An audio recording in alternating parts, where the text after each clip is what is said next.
I am, in fact, alive.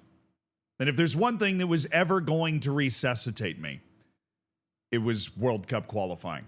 You had to know, even if I'd been stricken by bubonic plague itself, which is still a distinct possibility, that I would be able to pull myself out of the cold, hard ground in order to talk about World Cup qualifying. And I will be damned, I say, if I don't spawn in to talk about World Cup qualifying day one in the November window, because it has been absolutely chock full of drama. Not to mention 4 different federations out of the 6 that exist had World Cup qualifying matches on this day that all would be deciding teams that were eliminated or not from World Cup contention. That started with the African playoff, which obviously we've been paying a lot of attention to African World Cup qualifying because it's always insanely interesting. There are crazy results all over the place. Looking at you, Chad, great result against Ghana in qualifying. You know, Guinea beating Algeria. So many fun things happening. Nigeria drawing with Lesotho, right? But part of all of that tomfoolery was, of course, Nigeria, thanks to, and this is a weird sentence, but it's 100% true, Eritrea not participating in qualifying. Nigeria managed to survive somehow and went from virtually a 0% chance to survive in the World Cup to somehow being 1 match away from the Intercontinental Playoff, because thanks to a remarkable final day of qualifying and a remarkable twist of luck with the Eritrea thing and results against last place teams being dropped, which don't tell anyone, Nigeria did not beat the last place team in their group once. They drew Zimbabwe both times they played them. So throwing away results from last place teams actually made Nigeria look a hell of a lot better than they did before. But who gives a shit? Who cares? The rules are the rules. The fairest way to decide the second place team was applied after Eritrea decided they weren't going to play. And Nigeria got the last second place spot. They played the best second place team in Gabon, who I feel terrible for Gabon. In every sense of the word, Gabon had 25 points from 10 matches. The only reason they didn't win their group is because the other team in their group was Ivory Coast, who didn't concede a goal the entirety of qualifying. Gabon and Ivory Coast's combined score from their 2 matches was 1-0 Ivory Coast. 4 points to Ivory Coast. Gabon obviously got a point from the 0-0 draw that happened in there. But Gabon won their other 8 matches in that group. They were outstanding. They just couldn't beat Nigeria. Because to be perfectly honest, this is a dream scenario for Nigeria, who's been largely dog shit in qualifying. Legitimately the biggest underachieving team in all of African qualification. Bar none. I mean, Nigeria, I said they were out. Sorry, it's a bit of a ramble here, but I can't believe what I'm looking at because Nigeria won. So I'll get to that. Nigeria scored in the 78th minute. It was very exciting. Then Mario Lemina scored this kind of deflected shot in the 89th minute to send it at extra time. I wish these were home matches. They're not. They're neutral site in Morocco. And then we get into extra time, and Nigeria scores pretty early. Then Victor Osimhen turns on the world-class quality, grabs a couple goals. Well, Gabon's got nothing to lose here. They're just throwing guys forward, trying to make the magic happen, right? They can't make the magic happen. Heartbreaking. I mean, Gabon played well enough in qualifying to be a World Cup team. They got unlucky. They got 10 times unlucky to be playing against Nigeria. But I basically declared Nigeria dead. All right, Nigeria had the same point total going into the final qualifying window as fucking Rwanda. All right? I love Rwanda. I was rooting for them. But the gap in quality between Nigeria and Rwanda is like a Premier League team compared to a League 2 team, at least. Right, Nigeria had all the talent in the world, did absolutely nothing with it, and they are shithousing their way to a potential World Cup appearance. I mean, shithousing their way to it. This would be one of the most disgusting, diabolical, backdoor, day-ruining World Cup qualifications ever. And if I was Nigerian, I wouldn't give a shit. Because all you got to do is get on the dance floor. And Nigeria is trying to fall backwards, ass backwards onto the dance floor. But as long as you get there, I don't care. Because I'm from the U.S. I know what it's like to miss a World Cup. Nigeria missed the last one too. They know that pain. Just make it. Doesn't matter how. Doesn't matter if you did it by the skin of your teeth because Eritrea is like African North Korea or whatever the hell they got going on. Who cares? At the end of the day, all the cards on the table in one match, Nigeria still has the talent to put the fear of God in any team that they're playing. And that includes Gabon, who's sitting there going, how the hell are we playing Nigeria instead of Burkina Faso in this damn round? And Nigeria made it count. And they were definitely the better team on the day.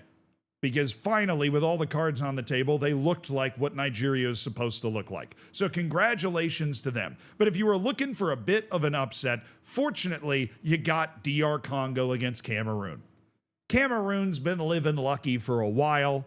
Cameroon scored a last-second goal to stun Algeria and take a World Cup spot 4 years ago. It was a remarkable moment in qualifying, but let's stop pretending the Indomitable Lions are one of the few really brilliant teams in Africa. They're not, and they haven't been for a while. They're good enough. They've got a solid base of talent, but they are not overwhelmingly talented, right? And Algeria, honestly, Algeria, Morocco, even Ivory Coast, the way they played in qualifying, the way they played recently with their AFCON win, right? They're ascending to that level. Cameroon just doesn't quite feel like they're there. They lost their group to Cape Verde, who loved them. Cape Verde wasn't exactly transcendent. They would have been outplayed by Gabon, I would believe, if they were in the same group. Cape Verde did more than enough. They got to the World Cup, their first ever World Cup. I'm not trying to take that away from them. But Cameroon, based off brand name, should not be finishing behind Cape Verde. Now they end up in the playoff against DR Congo, and I'm not surprised they lost. Eventually, the emperor was going to have no clothes here, and Cameroon was going to get found out. Now, this was a lot of fun. It was Chancel and Bemba on a really lovely set piece, like a little low volley at the back post on a long looping corner in the 91st minute. I'm sure the scenes in Kinshasa were absolutely unbelievable. But that sets up later in this window, Nigeria against DR Congo. The winner of that goes to the Intercontinental Playoff. It's one match in Morocco. It's unbelievable, edge-of-your-seat drama. Now, maybe edge to DR Congo because they got to play 30 less minutes in this match. They're going to be a little bit fresher.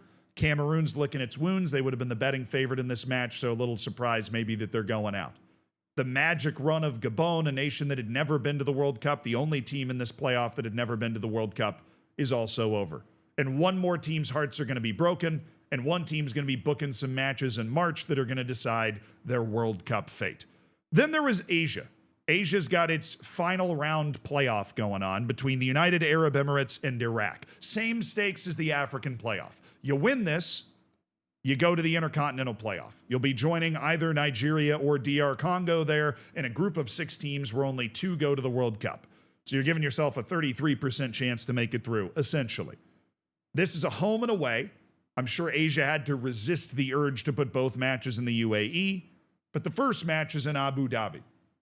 And it was a flurry of goals at the beginning. 10th minute goal for Iraq, answered pretty quickly by the UAE. If you pull up the numbers, you know, you're going to see the UAE a bit more dominant at home. Honestly, you don't usually see this kind of output from the UAE. I've been a little unimpressed with the way Iraq's gone about their business in these extra rounds of qualifying. But you know what? They didn't give up another goal. And the second match is in Basra, in Iraq. So the second leg of this tie later in this same window is going to knock one of these teams out and send another one to the playoff. And Iraq will be the home team with a level score. So, yeah, I might be leaning Iraq. I might be making them a slight favorite. And I'll be completely honest, I'll probably be rooting for Iraq.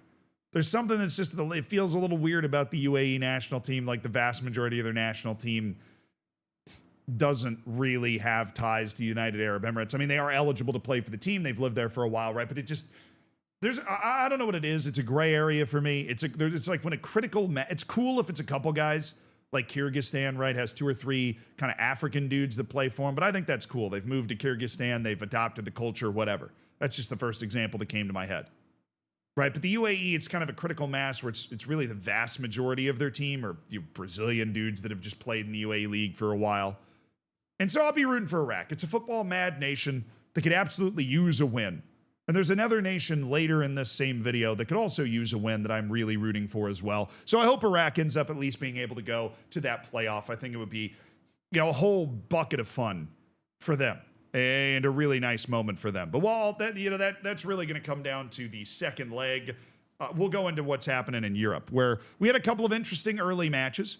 Hungary could not afford to not win this match. Fortunately, on the road for them in Armenia, they did get a goal in the first half. They hung on to it, right? Armenia is a dangerous team. They've shown that, and this was by no means a blowout win for Hungary. Sometimes you got to just show up and take care of business.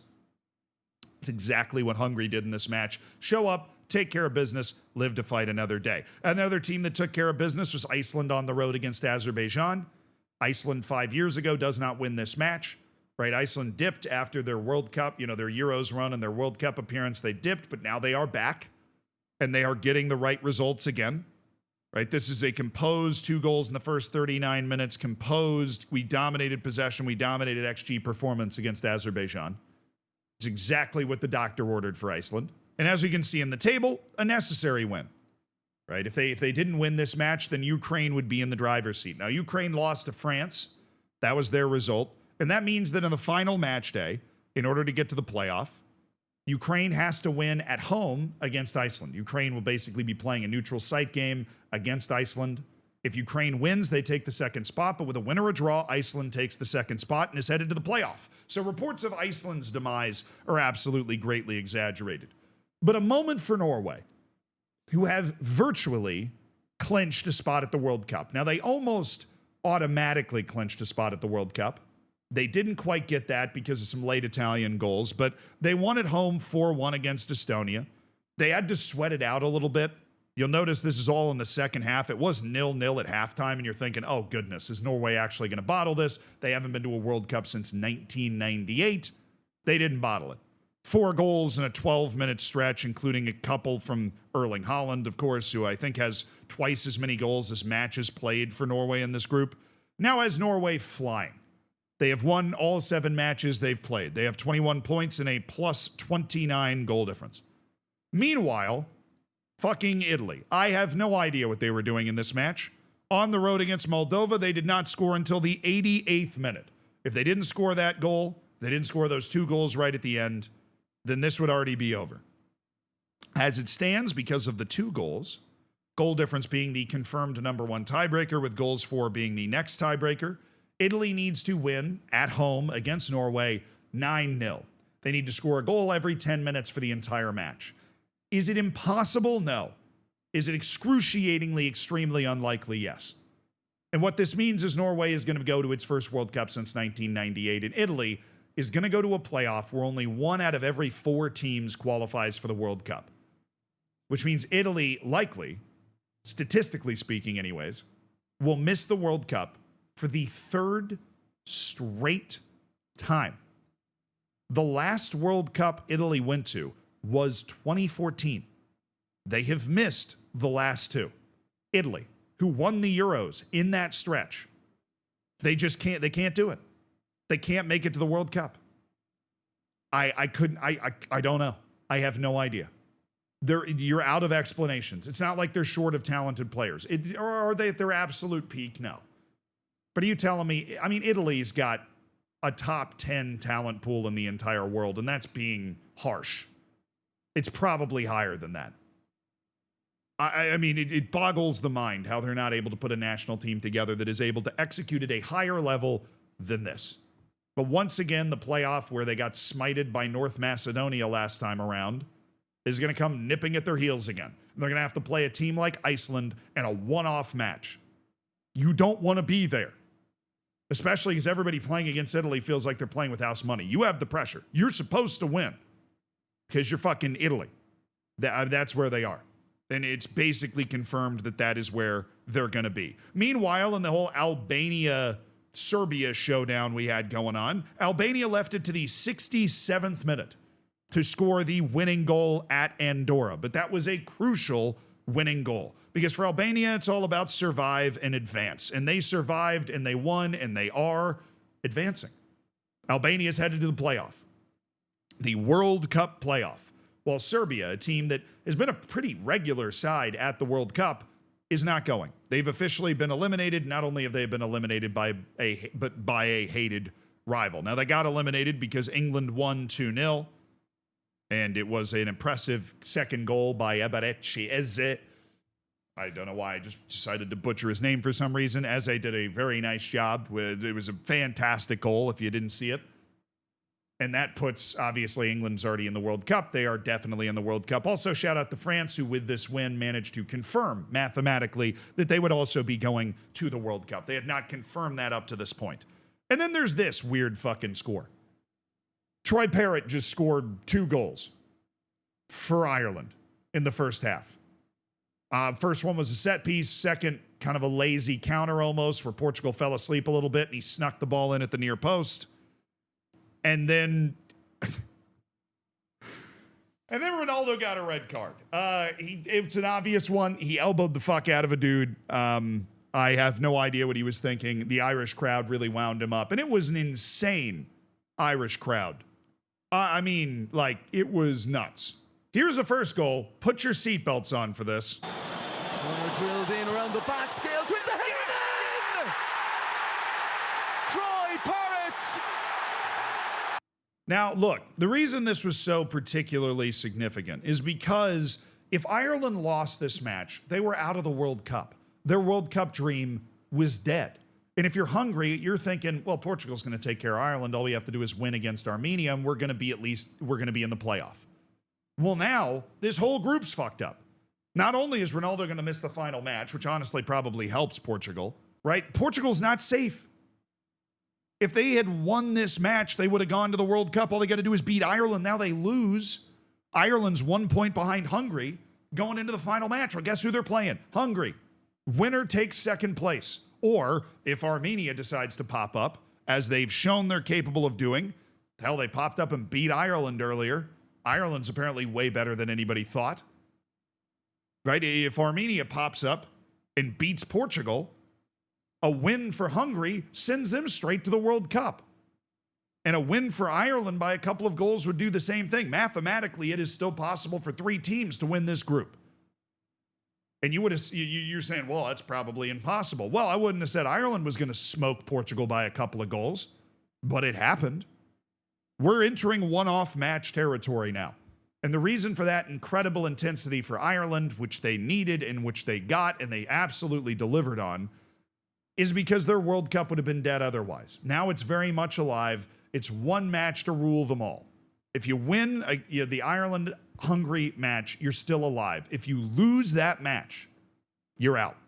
A draw obviously keeps Hungary locked into second.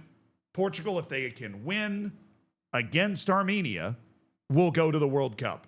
Again, they will do it without Ronaldo, who got a red card. If they draw, they just need one of these teams to not win by a lot of goals. Now, if Hungary does manage to win by 3 goals and Portugal draws, Hungary would send Portugal to the playoff. So Portugal does not want to draw, because that is certainly within the realm of possibility, and that could be your nightmare scenario where all of a sudden Portugal and Italy are playing for one World Cup spot. You don't want to be there. But Portugal has opened that door and looked into hell. Speaking of hell, let's head to CONCACAF now, where the late night window, as it is for the majority of the world, delivered some absolutely voluminous results, starting with Suriname, who dropped a 4-0 explosion against El Salvador that has virtually eliminated El Salvador from playoff contention. It did. El Salvador is out. This is the real sorting hat time here. This group, by the way, was insane at the start of the day. It was Suriname and Panama at 6 points, Guatemala at 5, El Salvador at 3. What that meant is it was possible to go into the final day with 1 team on 7 points and 3 teams on 6 points, which is ridiculous. Remember, the winner of that group goes to the World Cup. If you finish second, you have a chance to be in the playoff depending on what the other second-place teams do, right? That it just comes down to the other second-place teams. Same as other continents. But if you win, you go to the World Cup. And baby, that's where Suriname is right now. 4-0. 4-0. The other match in this group was also a madhouse, right? I mentioned it was Panama and Guatemala. Well, Guatemala was looking at a situation, just mathematically speaking, where they had 2 home matches. If they won both of them, they're going to the World Cup. It was Panama and Suriname. If they win both those matches at home, and they get a good home advantage, it's a madhouse there. If they win those matches, they go to the World Cup, which is the best chance Guatemala's had to go to a World Cup in a generation. But Panama looked like they'd stopped playing with their food, right? The favorite according to world ranking in this group took a 2-goal lead into halftime, and that's when Guatemala just blew the roof off. 2 goals in 3 minutes. Madness. Right? Insane scenes. Guatemala ties it up, only for Panama to then score 6 minutes later. Heartbreak. And that goal changes everything because Guatemala's now out. Fully. No chance. I mean, this group's been completely sorted into the 2 teams that have a chance at all. It's Suriname and Panama. And unfortunately, they don't play each other on the final day. It's actually Suriname against Guatemala, Panama against El Salvador. But because of the blowout win for Suriname, they have a significant goal difference advantage of 3, which means if both teams win, Panama's got to win by a lot more to take that automatic spot. And that's right. We are looking at a distinct possibility of Suriname, a team that is 126th in the world between Cyprus and the Faroe Islands. They can make the World Cup. All they got to do is win. They got to win at Guatemala, and then it really doesn't matter what Panama does unless they score a bucket of goals against a pissed-off El Salvador. Right? Both teams know what's at stake going into this final match day. It's going to be intense. It's probably going to be crazy. But this Surinamese national team a decade ago was completely irrelevant. The reason their world ranking is so low is because they just started being good. They really haven't been good. They barely made any Gold Cups. I mean, it's insane. This is kind of their first World Cup qualifying with a legit team that has a chance. You know, just based off the way they've competed in Gold Cups the last couple of cycles. This is their first time, and they're doing it just instantly. Like, this is what I'm talking about, right? Suriname made 2 Gold Cups in 1977 and 1985. They did not make another Gold Cup until 2021. They've made 2 of the last 3 Gold Cups at which they have gotten 4 points out of 6 matches. But, you know, at least they're a team that's qualifying for the continental competition. So you look at them and you go, hey, all right, they have a chance. Well, the fuck do you do with this now? I mean, Panama's been to the World Cup before. Guatemala and El Salvador have been to the World Cup before. Suriname's the only one that hasn't. If any team in this group was supposed to not be in this position, it was Suriname. And you gave them a chance because they got to the last Gold Cup. Hell, Guatemala got to the semifinals of the last Gold Cup. Look, I'm an optimist. I look for the underdogs. I look for the surprises. And even I did not see Suriname coming to this capacity, to them being able to deliver to this extent. Now, there's still a million things that could happen. This group has been a mess, and these 4 teams are clearly pretty evenly matched. They all came into this match day with 1 win from 4 matches, which is hilarious. Right? The only issue for El Salvador is they happen to have lost the other 3, while Panama and Suriname have not actually lost a match. That's what sets them apart right now. So is it likely that both Suriname and Panama are going to win their final matches? No. Panama is also at home, while Suriname is on the road. But Suriname's in first with 1 match to go. They can taste it. They're coming off a 4-0 win against El Salvador. That's the greatest win in their national team's history. This is a country that has produced a ton of national team level players for the Netherlands.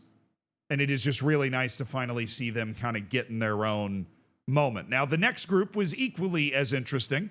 Curacao went on the road against Bermuda in what I considered a trap game, mainly because Curacao in their previous match against Bermuda played with their food.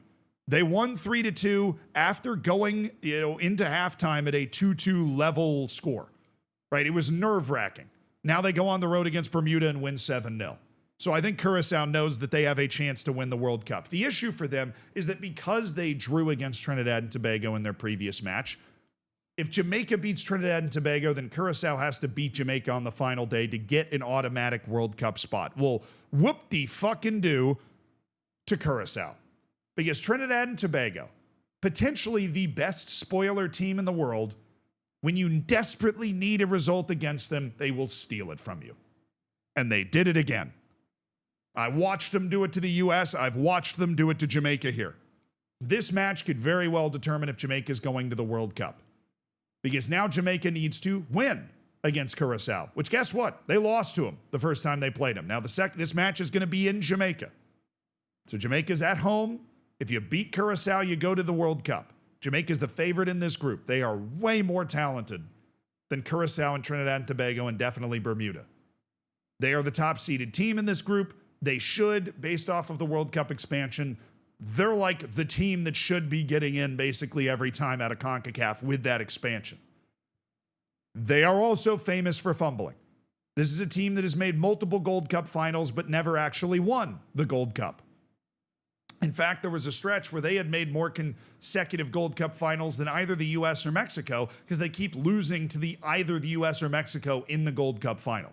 Jamaica's a heartbreak team. They've got Tottenham vibes. And they gave up an 85th minute equalizer at Trinidad and Tobago, which didn't end up mattering. Trinidad and Tobago needed another goal to stay alive here. They didn't get it. They're 4 points away from Jamaica going into their last match against Bermuda. They're out. Trinidad and Tobago cannot make the World Cup. They just spoiled it for Jamaica. So final match, circle it on your calendar. Curacao, which could be the smallest nation ever to make the World Cup, population 140,000, against Jamaica, who's only been to the World Cup one time, has the talent to have gone to the World Cup a lot more, can never put it together. Can they finally have that cathartic moment where they get the win they're supposed to get and actually get to go to the World Cup? I don't know. We're about to find out. It's going to happen in a couple of days, and I can't wait. And then there's the third group where look, I don't even know what's going on in this group. It is literally impossible to predict what the scores are going to be in this group. It's Haiti, Costa Rica, Nicaragua, and Honduras. And I swear, match day to match day, you could probably just shake a magic 8-ball and get a score. Haiti, I told you there'd be another team that could use a win, right? You got Iraq on one end and one side of the world. Fucking Haiti. I mean, Haiti's been a heartbreak team, right? Their FA is in disarray. Their domestic league shut down again. I obviously spent some time with a Haitian team. At one point, I have contacts there. Their domestic league has shut down. Again, they don't have one. Their national team can't call up certain players because they can't get permits to travel outside the country. It's a shit show. It's impossible. I know a national team manager for one of their youth national teams that quit because every time he'd call up a team, he'd have to call up a secondary team because half the guys that he called up wouldn't be able to travel. Like this team is, they have there aren't logistics. They have no business being here. Costa Rica has been to a World Cup quarterfinal before. This is a legitimate national team that Haiti has gone, and once again, on what is neutral ground, by the way, in Willemstad, Curacao, they've gone and won. 1-0. Hello. Haiti is now on 8 points. They are tied with Honduras at the top of the group, and they are playing Nicaragua in the final match, while Honduras is playing a Costa Rica team that needs to win to go to the World Cup, to stay alive for the World Cup. So Costa Rica is going to be absolutely desperate. They're also at home. Costa Rica, as somebody that is CONCACAF born and bred, is a nation that expects to go to the World Cup. This is the type of nation that will boo the fuck out of their team if they don't go. It's going to be an intense atmosphere. Honduras is also a team that expects to be able to go to the World Cup. And then there's Haiti, just chicken shitting around in between the two of them. And if Haiti goes and beats Nicaragua and Honduras doesn't win, Haiti's going to the World Cup. Like, it's over. It's right there. And to be honest, aren't you going to pick Costa Rica to at least get a draw in this match? I would, especially considering Nicaragua just beat Honduras. This is a fuck you win, by the way. Nicaragua is already out. They had 1 point from their first 4 matches. They just go out and smack their neighbor 2-0.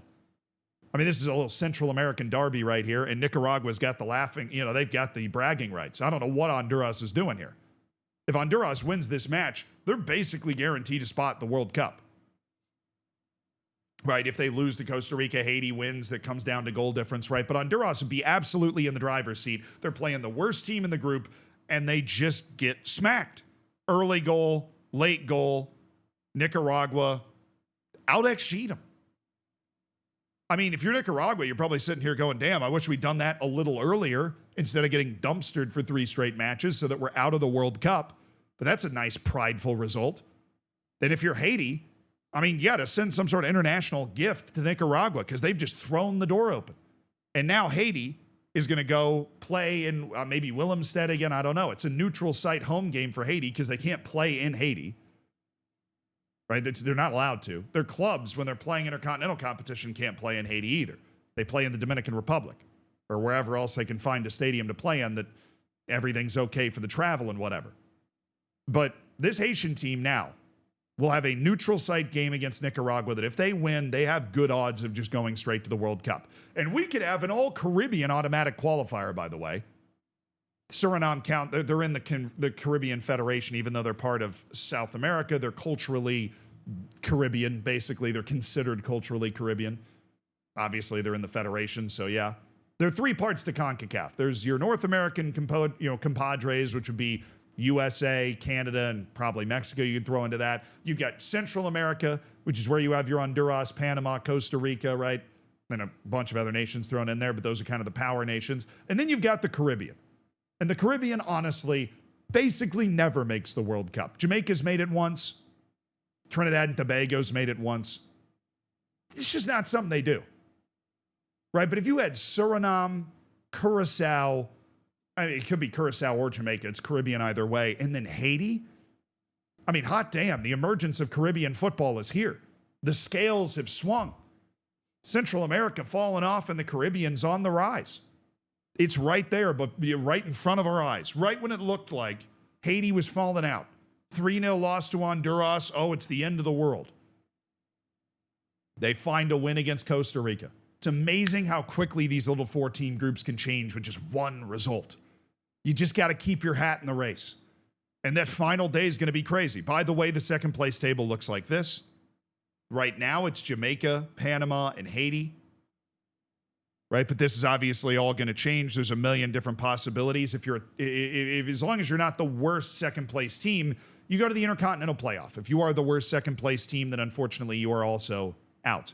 But 2 of the 6 Intercontinental Playoff teams will be coming from here to join Bolivia and New Caledonia and whoever comes from Asia and whoever comes from Africa, which means we can kind of calculate this. It's either Iraq or the UAE, Nigeria, DR Congo, New Caledonia and Bolivia are already guaranteed there, and then 2 of these CONCACAF teams coming from somewhere. This is what football is all about. I can't wait. I got myself so fired up talking about this stuff. I really can't wait.